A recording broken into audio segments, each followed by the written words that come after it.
Good evening, everyone, and welcome to Rabbi Winston Thursdays. Can you hear Rabbi? What? Do you hear an echo? Yeah, but it usually goes away after a little bit. Okay. I'm going to just Rabbi Winston has been giving us a series of classes on Rosh Hashanah in Psalm 27, and he might go tonight with us and help us prepare for Rosh Hashanah. Please visit his website at 36.org. We're begging him to do this. We don't really does this out of the kindness of his. But with the rabbi, the learning project of power. Thanks so much, Rabbi. Thank you. I'm actually going to deviate a bit tonight. Staying on topic Rosh Hashanah, but just look at something else that's apropos to what we're talking about here. It's all tied in. But before I start, I just want to dedicate tonight's class for a friend of mine who unfortunately passed away last night. His name was Yehuda Landi, and I met him around 1993, way back when. Over the years, I came to know him better, and what an incredible individual he was. Aside from being, I believe, descended from the Vilna Gaon, that line of great individuals. He himself was remarkable. He may have been even younger than me, but he was a very accomplished individual, both in terms of Torah learning, in terms of what he did for the Jewish people, his hasmada, the way he learned Torah itself, the way he, his commitment to learning Torah. And I once had the merit to sit next to him one Shavuos night in the old days when I used to stay up all night.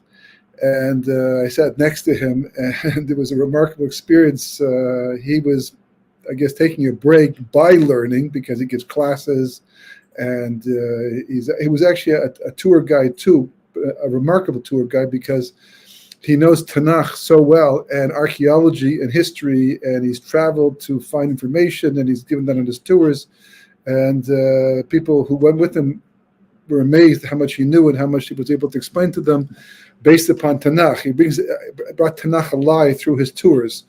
But he also was a tremendous Mahacham in terms of knowledge of halacha and Gemara, and in a short span of maybe 55 years, he'd already gone through the Talmud Bavli at least 55 to 60 times already. And that's with Rashi, Tosfos, other Meforshim, other commentaries. I'm sure the Yerushalmi, the Jerusalem Talmud as well, he'd gone through several times. I don't even know the full depth of his learning, but you'd never know because he was a very humble, unassuming individual who just did a lot of things. And he was a Baal Korah, read beautifully, as well as, which means he knew the entire Chumash off by heart, which doesn't surprise me. And unfortunately, about a year and a half ago, he came down with brain cancer. It did not take a long time before he did an operation, but apparently it was too late, and it didn't take very long over the last 4 or 5 months until he was gone, which is also part of the question of Rosh Hashanah. It means last Rosh Hashanah was deciding what he was going to leave this world. So, how does that fit in with in terms of din and judgment? Because these things are decided a year in advance. Although we spoke about how last year or last week, how according to the Leshem, and really according to the Meforshim, according to the commentators of the Gemara, it speaks about the 3 books opening up on Erev Rosh Hashanah to decide who's going to live, who's going to die. That judgment mostly is in terms of the world to come. Who's going to live forever in the world to come? Who's going to die and not get there, or at least go to Gehenna first? And the Benanim, who in between have to determine where they're holding with respect to the world to come. But nevertheless, how we're holding with respect to the world to come also determines how Shemaim is going to treat us in the upcoming year. And I know I've spoken about this in the past, but I never know who's been here before, who hasn't. And as the Gemara says, it takes about 12 months for a person to forget. It takes me about 15 minutes to forget things I've heard. So certainly 6 months later, people forget things. Depends how impactful it was. But it puts a twist on the year itself. And that's a part I did not mention last week, that the lesson does bring down, meaning that if a person if a person is holding with respect to the world to come. In other words, when Rosh Hashanah comes in, they are a ben olam haba. They're someone or bas. They're destined to go to the world to come. If they would die at this time, they'd be going to the world to come, and maybe just a few little tikkunim to go through. So therefore, Shamayim will not give them good stuff in the upcoming year, but they will give them yisurim, difficulty. Specifically, it's a good sign. In the past, before I saw this lesson, and I went to lots of classes, I read lots of books, and I got the impression, I was given the impression that if you scored well on Rosh Hashanah Yom Kippur, you impressed them, the heavenly based in, then it's all going to go well. You might as well, if there was a way to know, you could invest in the stock market, expect good returns and good family stuff. But instead, we don't know things like that, so we don't know. So we kind of like use what happens to us as a thermometer, spiritual thermometer, to know how we did, right? So if we felt good, and they also tell you things like that if you come out of Yom Kippur feeling like elevated, besimcha, that's usually a determination that determines, or it's been determined through that you got a good din. But a lot of times it's just relief that Yom Kippur is over, especially if you worked very hard that day, you fasted, and the sense of a joy is that we got through another Yom Kippur, that all those hours of tefillah are over and the fasting is over, and Sukkot is fun. Sukkot is so enjoyable. So how do you fit that into the whole picture as well? But if a person comes out of Yom Kippur having done well, in other words, they're a ben olam haba, then they can expect yisurim in the upcoming year, not brocha. I mean, that is the brocha. We don't look at it as brocha. The Gemara doesn't look at it as brocha. Although, famous story in the Gemara where four big rabbis, one of which was Rabbi Akiva, went to visit Rabbi Eliezer, who was sick, and they all came to menachem him, to make him feel better. He was on a deathbed, basically, and each one said the world can't survive. They found a different way to say the world can't survive without you, that you're just so important to the world. He was a gadol hador. It wasn't just plain flattery. This is what they meant, and this is what was true. Rabbi Akiva is the last one in all these stories to speak, usually, because he has this insight. And he says to he says, great is Yisurim. They're all coming here giving, the world can't survive without you, and just like the world can't survive without the sun and the moon and the stars, it needs you. And he comes along and says, great is Yisurim. And that's the only one that Rabbi Eliezer says, sit me up. I want to hear what he has to say. I want to hear what Akiva ben Yosef has to say about all this. Not that he didn't know this. I mean, he's a Tana. He's fully aware of the importance of Yisurim in life, what it is, and how God runs it, and no chidush. But somehow Rabbi Akiva is saying it here at this time, right? He wanted to understand why he chose to menachem that way. That's really what he's really asking of you here.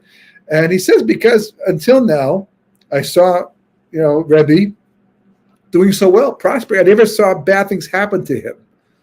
And I was worried, I was concerned that maybe it meant that he was using up his zchuyot from the world to come. Maybe he's not going to the world to come. It's a very hard story. The fact that you have to go deep into the story. A lot of these stories they have a lot of details that are difficult to look on a shot level. But he said it was weird that maybe he wasn't going to go to the world, and he was being treated in this world with all the good, because but now that I see that Rebbe is not suffering, I feel good, because now I know that all the good he got was because he was great, and this is part of his avod in this world, and the suffering shows me that he's also going to have a phenomenal portion in the world to come as well. That's what he answered, right? So we don't like Yisurim. You don't have to go looking for Yisurim, although people like the Vilna Gaon and other great rabbis used to impose exile on themselves, to go to places where they were not recognized. Today it's almost impossible because of all the social media and everything else, but in those days they didn't have social media, didn't have any media at all for the most part. And you could go someplace, be a great rabbi, and they may have heard of you, your name might have got around, but your face not necessarily is a story, but so you're gonna exactly like that. And they would do this to try to impose some type of measure of Yisurim in their life in order to keep them humble and help them to develop spiritually. But in general, the rest of us, you don't have to go looking for Yisurim. If you do get Yisurim, then you have to find a way to accept it. The poster for this person who I just mentioned, who passed away, the poster said, and he suffered terribly, but he accepted it, the ahava. And you see this quite a few times with a lot of people. I see it in Telston alone. We've had a few people, unfortunately, over the last couple of years who've died from one form of cancer or another, and it says they accepted it, ahava. That's what the Gemara says you're supposed to do. Even if it's not Yisurim Shel Ahava, as the Gemara is talking about, but nonetheless, you turn it into Yisurim Shel Ahava if you accept it lovingly and you don't have any questions and complaints on Hashem, despite the fact that a person leaving behind a family and children. He was able to marry off a daughter just before, which is a big bracha, about 2 weeks ago, and but still very hard. The family, hard for him, hard to know who's going. He probably felt he was so much more accomplished. I became close to him because of the fact that he approached me back in 1993. He was working with some alumni of a yeshiva in Tulsa, and he wanted to set up a website. It was just the beginning of the internet in the world, and the religious community wouldn't even come into it for a couple of years still. But he understood what it was, and he spoke to a gadol hador about using it, and he wanted to post material for students that were now back in the business world, back in North America. And he asked me to write a parsha, a sheet in the parsha, something about the parsha, me and other people as well. And I didn't even know what a web page was at that time. I actually thought it was called a wet page. I couldn't understand why it was called a web page. When he asked me about it later on, I found out it was a web page and why it was called a web. But Perceptions was born because of him. He was the one that came to me and approached me, and we became good friends over the years. I helped him with one of his foreign. Back to the main topic, that nonetheless, that the suffering that a person may undergo, as much as we don't like it and it's debilitating, but while we have it, especially after Yom Kippur, especially if you feel, I just davened with everything I had. I turned to Hashem and everything I could have. Look at David Melech. We started doing Tehillim Chav Zayin, right? Number 27. And look at the different psukim. We'll maybe go back to that. But you see, he's talking about all these difficulties that he's had. And he was a tzaddik, and he went through so much his entire life, but that just proved how worthy he was. And sometimes you have to worry if things are going your way, especially if you know you're not as big a tzaddik as you could be, and that you're not suffering that much. Yisurim is one of the ways the Shemayim finishes off the job. If we have a little bit left over to fix up, to be a ben olam haba, so then Shemayim will send things to us in order to cause us a little difficulty, maybe even a lot of difficulty, God forbid, to purify us, because as the Mishnah says, this world's only a corridor, we're going to the next world. The Jewish people, the Gentile world, it's different. Unless a righteous Gentile will go to the world to come, but just any Gentile, not necessarily. And as a result of that, they may be paid off in this world. If they want to extend their life into the next world, they should take on the Sheva Mitzvah B'nai Noach, and some people even convert to be. But it's not. We have to work for this, right? And a person can lose the portion of what to come. But the bottom line is that some of the suffering that we go through in this world is not God saying, I don't like you and I reject you. On the contrary, this may be Shemayim saying, we can work with you. We see that you have potential, and that you'll use the suffering in a good way. If a person will not use the suffering, if the suffering is not going to change them, make them better, in general, Shemayim will say, it's not worth it. Give them what he wants right now. Let them enjoy themselves in this world. We'll get them later on in Gehenna. And Gehenna is, the Torah's version, the real version of purgatory, the real tikkun that happens after death in order to prepare a person for the world to come. And it's no picnic, that's for sure. It's better to suffer in this world than in Gehenna. That's what Chazal, that's what the rabbis say. But having said that, I'd like to just look at something that tonight that is very important. Dor Flaga, the generation that built the Tower of Babel. Was it Babel? Babel. Tower. Forgot the English. The Tower of Babel. It's in the Chumash in Parshas Noach, right there at the end, chapter 11. It's called Migdal Bavel in Hebrew, right? Babel is the real word, right? Babylonia is what they took from that later on, but people are used to that. But Migdal Babel is the Tower of Babel, and it's a very short story, very interesting story. That one that's easy to look, to miss and to pass over. But they were living in a place called Shinar at that time in Babylonia, which is basically modern day Iraq. And they say, let us build a tower in a city and make a name for ourselves. And they start doing this. We don't get a lot of details about the construction, none of that stuff. The Medrash talks about these things.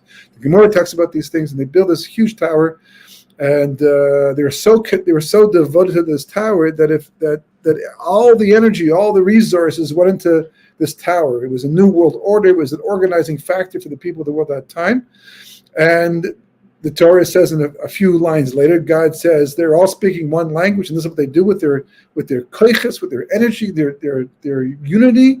They build a tower, right? Well, let's go down, take a look at it, and God says, enough of this. It destroys the tower. The Gemara says that it was this, three different things happened in three different sections because there were three different intentions in building the tower. One, it was just an avodah zarah. It was just a form of idol worship. One, they wanted to challenge God.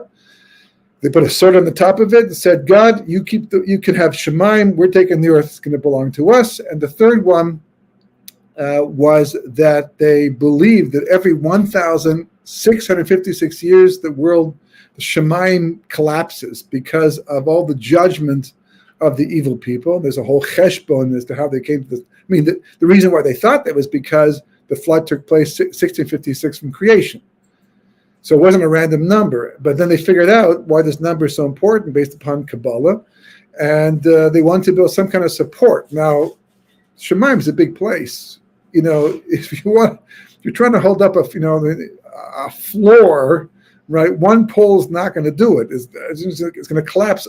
Maybe that one spot where you've got this column holding up, but it's all going to collapse someplace else. It's not like one big, huge tower is going to be enough to hold up the entire Shemayim and stop a flood from happening again. So again, either they're really dumb, right, silly, and underdeveloped, or they had a plan, right? And they say, let's make ourselves a name, right? Let's become famous by building this. Okay, that works too. We build skyscrapers and all kinds of buildings today to try and make ourselves famous. Sometimes, put the name of the building, a person who constructed it.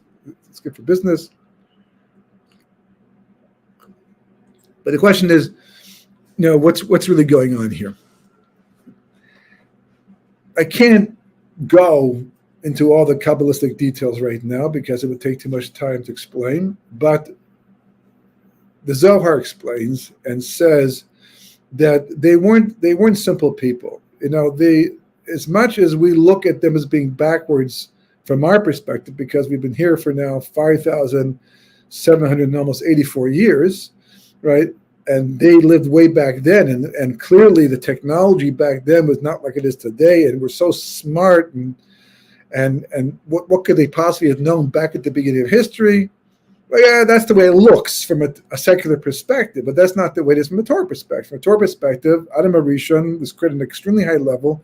He knew so much about the world. Avram Avinu knew so much. He wrote Sefer Yetzirah. Most people wholly wrote Sefer. Every Sefer Yetzirah is one of the most Kabbalistic works that ever been composed. It's so what's the word? It's so obscure. It's so difficult to understand. Even with the commentaries, it's complicated. So they knew a lot of Kabbalah back at the beginning, and then we forgot it. People forget. They don't realize that history seems like we started again late in history because of the Dark Ages. The Catholic Church came along and created the Dark Ages and shut down information and knowledge and burned books and disconnected the present from the past, which is why our future, we had to the Renaissance literally means to be reborn. A second birth, it's like a reincarnation. Had there not been the Dark Ages, then the information would have flowed from before to after. We'd be a whole different society today. And the Torah probably wouldn't be, held such low esteem. And the Kabbalah would be known, by so many more people today. But that's what happened, and people seem to forget about that and don't pay attention to it. And it's and they just think it's been continuous since the entire time. So if it's been continuous, then it's accumulative. So we must be smart. No. We started late in life, just like a Baal Tshuva. He was like a Baal Tshuva, at the age of 25, 30, is trying to learn things. Rabbi Kiva was 40 years old learning Aleph base. That's what it says. He sat in a little cheder. They probably brought him a special desk. There's a little desk, a little chair. Don't usually work for adults. And he learned very fast. I mean, that's an advantage of being an adult. But he has to start late in life. And history started late in life, current history basically. But they knew so much back there. They knew, for example, about the spheres. How many people know about the spheres today? The mechanism that God, the spiritual mechanism that God created to run this world and to actualize his will and to make everything happen that happens and run whatever is running, whether it's good, whether it's bad, right? Without the spheres, nothing exists. Nothing. It's just a void. But they knew about them. And they knew about divine light. And they even knew that evil has no strength of its own. That it gets it from Kedusha. It gets it from the side of holiness. That the Sitra Achra, who many, is also called the Satan, because the word Satan in Hebrew means to obstruct. And then, of course, the Gentile world took the word Satan and made it Satan, did their whole thing with it, right? But it's Satan, because he obstructs us from doing the will of God.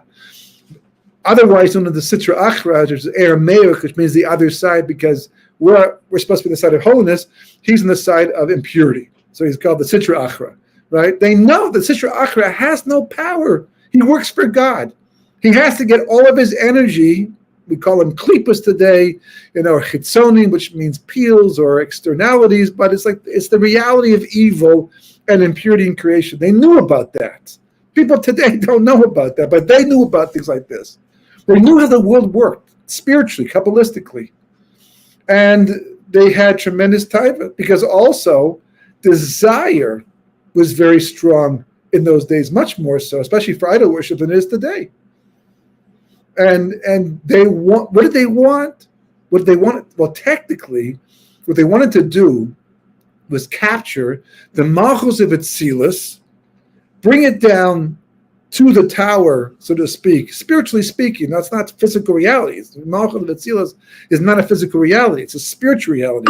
But they wanted to bring it down to this somehow, we'll see how that happens, right? To control it so they could do whatever they wanted, whenever they wanted, without having to worry about punishment. Because, Kabbalistically, we learn and we know, this is passed down, that the energy that you use for a sin, that anyone uses for a sin, is not impure. It's holy. In fact, part of the problem with doing a sin is you're taking holy energy and you're abusing it for an impure purpose. God allows this to happen for the sake of free will, but you have to pay for it. It's like misappropriation. The Beis Hamikdash, you have a person sitting at a Shabbos table, decides for some reason, or during the week, and say, this bottle of Coke is now given to the temple. I give it to the temple with a full heart, right? And there's a temple that means, without a temple, but the temple for sure. And it's just sitting there, nothing changed. If that person now takes a drink from that Coke, he has defiled temple property because he was makdish it. He gave it over. It was a spiritual thing. The physical thing didn't change at all. The spiritual reality did. And they understood how all this worked. They knew that the physical world is physical, but there's a spiritual component that runs everything. But the amazing thing is how the Yetzer Hara was so strong that rather than say, well, let's be holy, like Noach, let's be tzaddikim, let's be righteous, let's do the Ratzon Hashem. Instead, what they wanted to do was just have it all. They wanted their cake and eat it too. But they understood that the energy that they're using for the sin is holy, and they're going to have to answer for that. Not only answer for that, but here's how it works. Right? A person does a sin, they can expect punishment. This week's Parsha, Parshas Kisavo. Although, technically speaking, it's more about cause and effect in this world than actual punishment. That comes later on in Gehenna. Just like there's no real official reward for a mitzvah in this world because you can never handle it, right? God will give you more things. You're doing a good job. I'll give you more to do even better job, right? But reward and punishment is really for the next level of history, next stage of history. But nonetheless, it looks like it's a punishing thing, and a person does a chet, they have to worry about getting punished. Right, but it's not like God, in the world, the physical world, The person shoplifts, they get punished. The shoplifting is a shoplifting. It has nothing to do with the punishment. The punishment is the police force to capture the guy, put him in jail, whatever. But in the spiritual world, what happens is that the entire time that the sin is taking place, a person is using holy energy.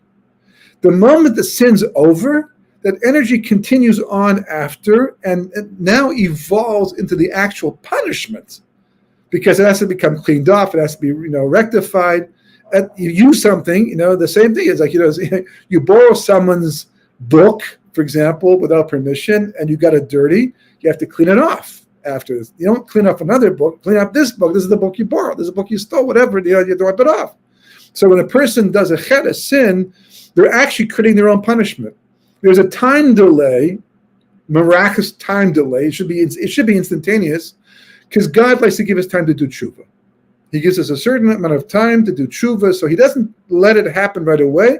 But if that person is not going to do tshuva, do enough tshuva, then whatever's left over is going to become the punishment itself. So we actually custom design our own punishment by doing a sin, by doing a chet. And they understood this. The judgment and punishment and all these things come in the same light, and they wanted to avoid this. So they had a plan.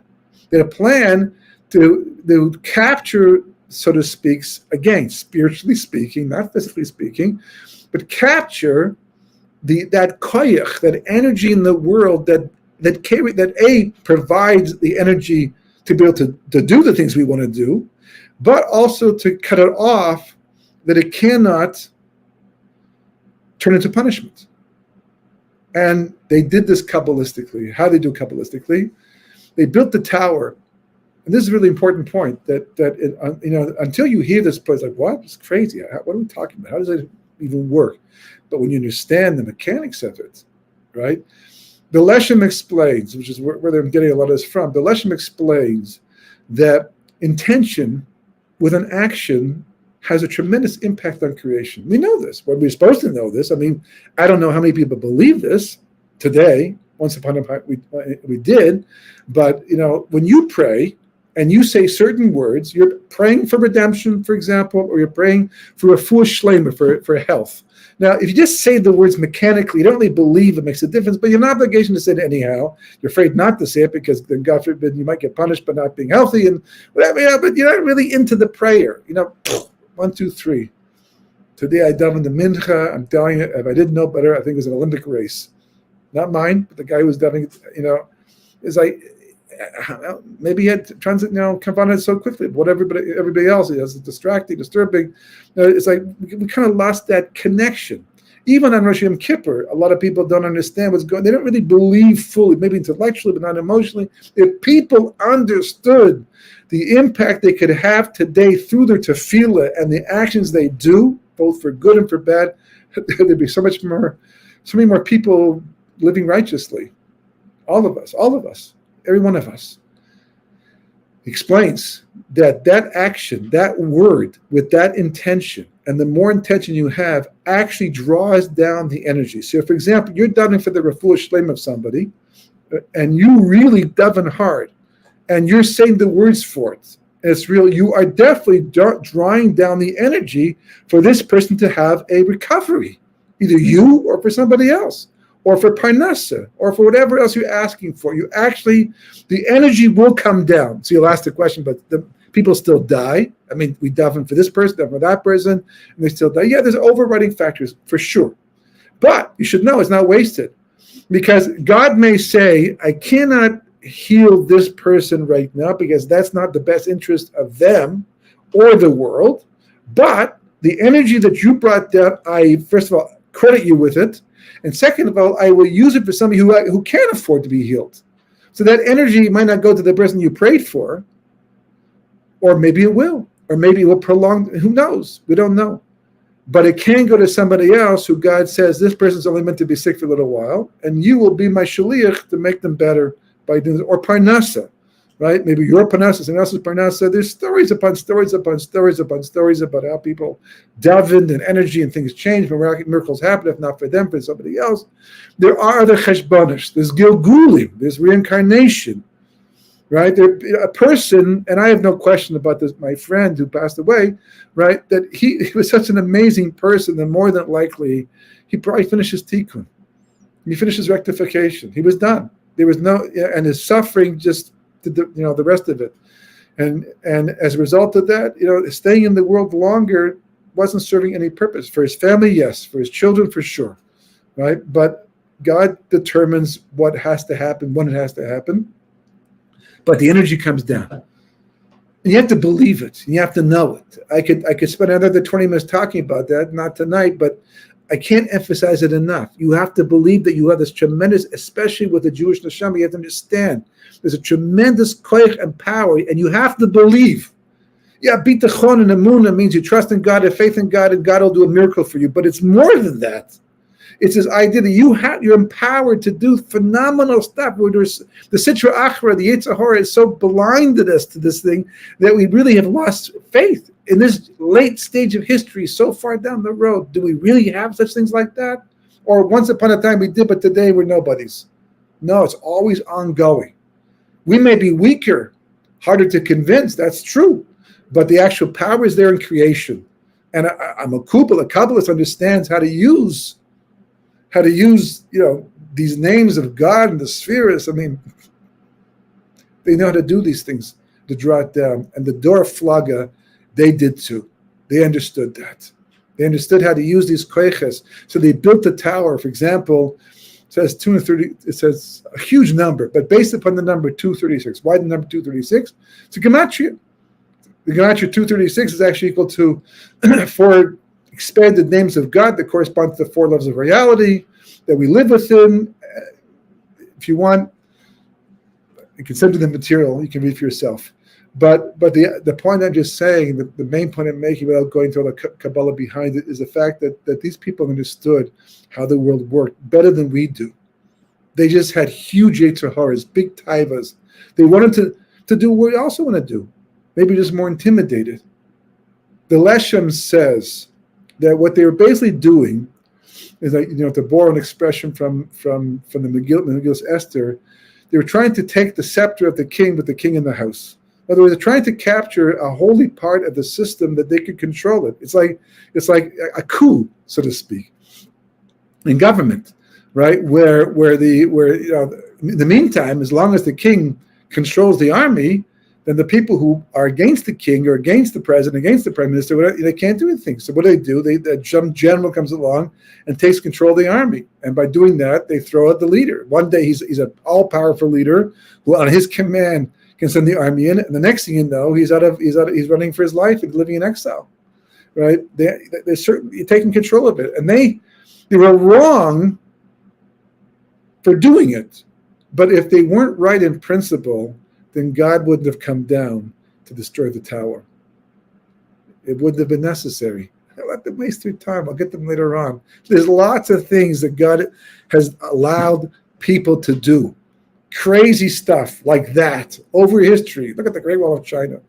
It was a protective thing, but there's lots of things people are involved with. Whatever. So what? Why did God come down? Because there was method to their madness. There's a certain amount that God allows this to happen for the sake of free will. In the end, everything catches up. He's got his finger on everything. Everything's under control. It may look like it's out of control, but it's not. But there's a certain period of time where we're allowed to do things like this. And the Leshem says it's really what we're all doing on some level. Not as bad as the Dor HaFlaga, the generation of the dispersion, who intended for this. They made calculations to carry it out. They actually went to war against God. He says, but everyone who does a chet doing the same thing.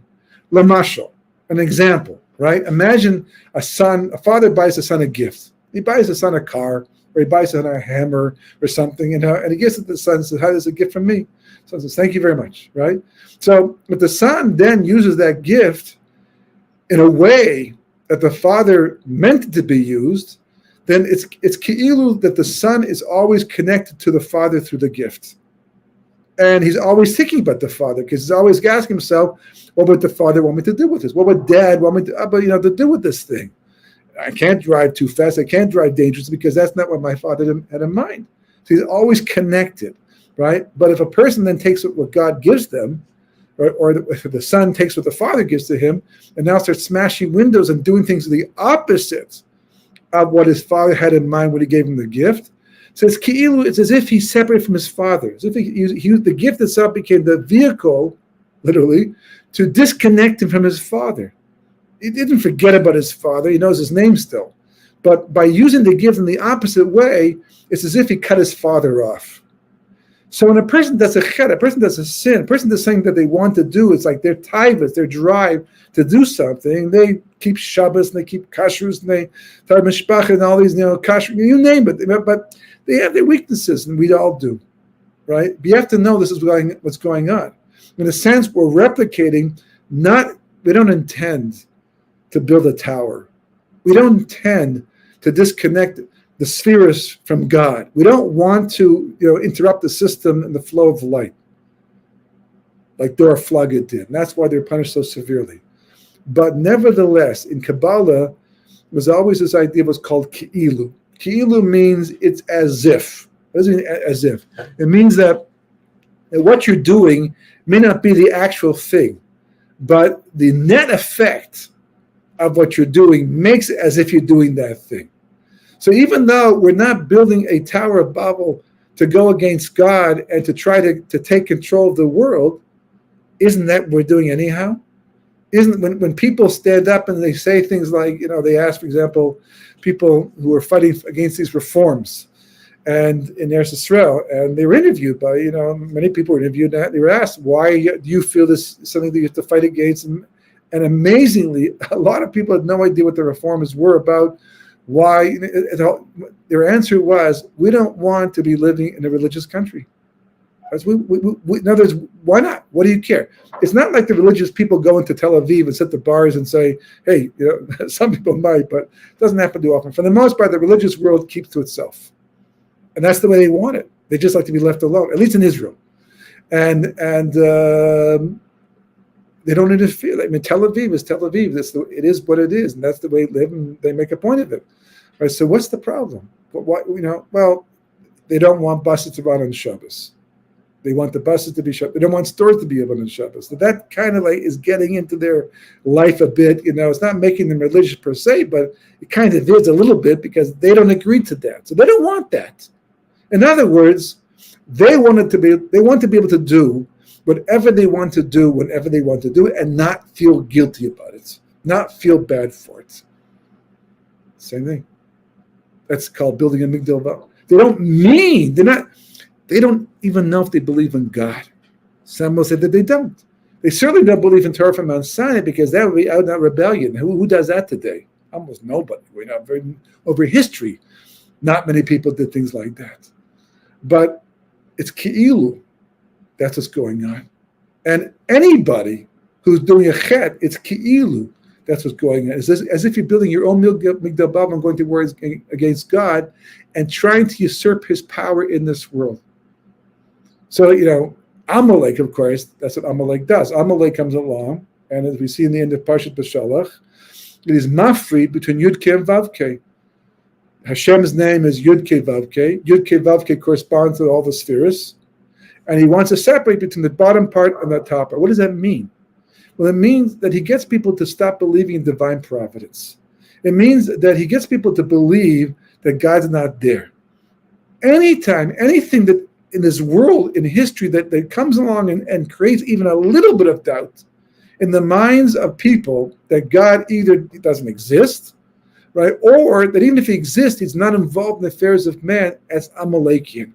So yeah, if a scientist does it, if a lecturer does that, comes along and says, an evolutionist does that, and says, I'm telling you, this is what I believe. No God, no Bible. You don't need it. It's Amalekian. Is he Amalekian himself? No, not necessarily. Purebred Amaleki, they don't exist in the world today. But Amalek is a ruach. It's a spirit. It's a mindset. It's a perspective on life. So is a person Amalek? Well, Ke'ilu. Yeah, if you're saying the same thing, in essence, what Amalek is saying, then you're doing the same thing too. You're cutting off the upper world from the lower world. The flood, which happened before Migdal Bavel, was for the same reason. The flood. It says that it sunk into the water 11 amas. The ark itself, and the waters themselves rose 15 amas above the highest mountain in the area wherever the flood was. 15 and 11, right? 15 and 11. The 15 corresponds to Yud K, the first two letters of God's name, and the 11, which going down. So you've got your water going up and the ark going down, right? So the 11 corresponds to the Vav K. The gematria of Vav K, the last two letters of God's name, is 11, and the first two letters are 15, and they're being pulled apart because that's what they did. When they did whatever they wanted to do, without thinking about God, they took the creation that God gave them and abused it. It's like they cut off the upper world. So God said, measure for measure, right? I'm going to separate your world as well. I'm going to make the waters go 15 numbers up and the ark go 11 numbers down, and separation that you cause, you're now a victim of it. And the same thing, Dor Flaga. What did God do? God said, you wanted to separate the world from me, to act as if I'm not connected to it? Well, I'm going to separate you. So he disperses them over the face of the earth. And they go different places. Rosh Hashanah is coming up. Clearly, that's obvious. Nothing new about that. 2 weeks. 2 weeks tomorrow night, God willing, is Rosh Hashanah. The din's coming up. The heavenly base din is going to, does it really sit? What are we being judged on? Okay, Ben Elam Abba. Am I destined for the world to come? What's my year going to look like? But ultimately speaking, we're talking about the king coming. Is Elul's man.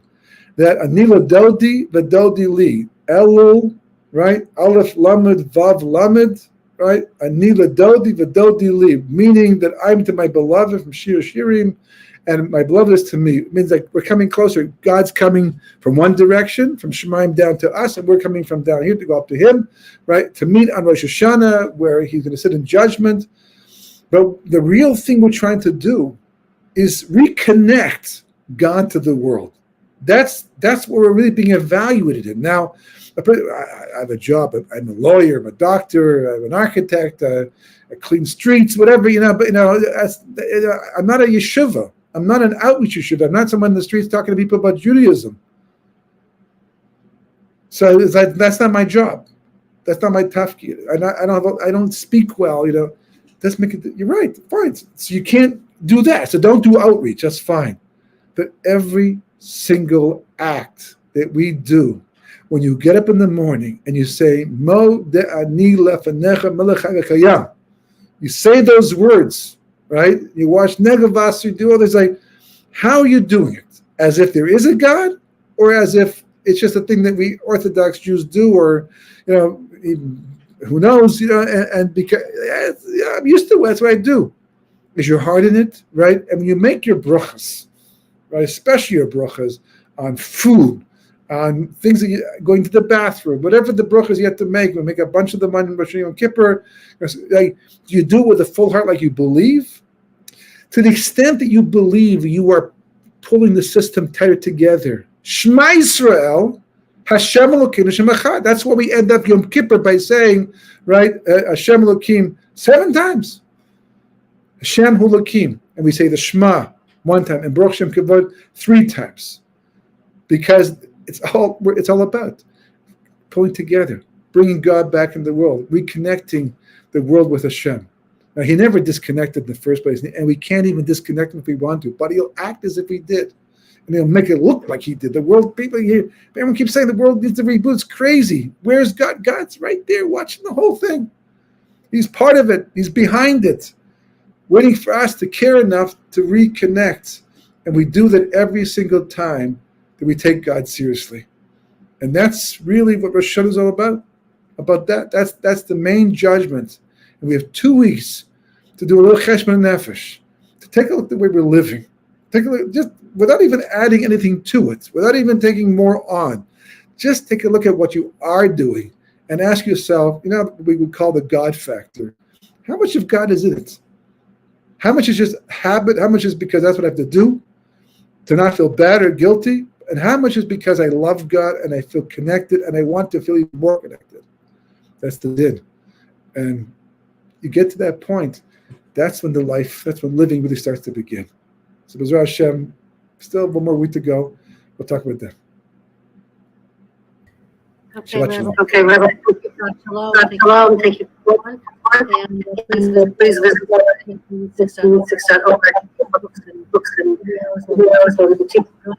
the teachings. Again, Shabbat shalom. thank you.